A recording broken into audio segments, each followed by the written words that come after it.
Faleminderit shumë. Sot jemi këtu para qeverisë, jo për statistika, jo për propagandë, po për ta ngritur zërin për vështirësitë që po i përjetojmë çdo ditë. Jemi këtu për krizën energjetike dhe për faturat që po bëhen të papërballueshme për familjet tona. Jemi këtu për prindërit tonë që po u duhet të zgjedhin në mes ngrohjes dhe ushqimit, për studentët që mësojnë në terr dhe për qytetarët që me plot të drejtë pyesin edhe sa do të rritet çmimi i faturave të rrymës.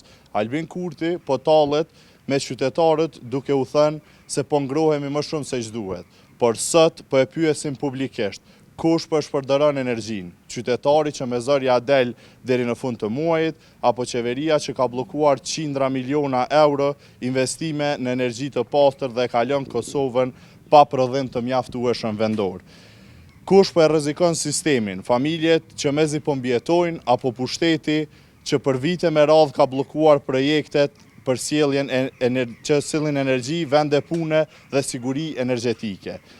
Na u premtua modernizim historik i Kekut, por sot Keku prodhon më pak. Ka rënje në fitim, importojmë më shumë se më herët dhe kur Kosova nuk prodhon, përfitojnë ata që janë afër pushtetit. Kjo nuk është krizë dimri, kjo është krizë papërgjegjësie, krizë menaxhimi.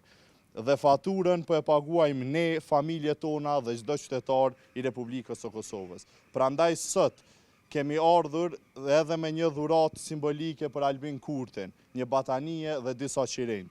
Ndoshta nuk i duhen sepse ai nuk e ka hallin e faturës në fund të muajit dhe as hallin e ngrohjes për familjen. Por leti merri Albin, bashkëndjej me ne, sepse për shumë familje në Kosovë, kjo tani më nuk është simbolik, por zgjidhje reale.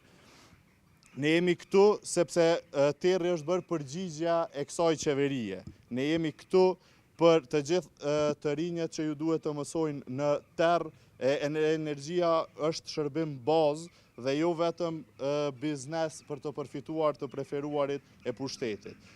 Qytetarët meritojnë dritë, ngrohje dhe siguri, dhe ne nuk do të heshtim, edhe sa Albin, edhe sa përqend do na rriten faturat e rrymës.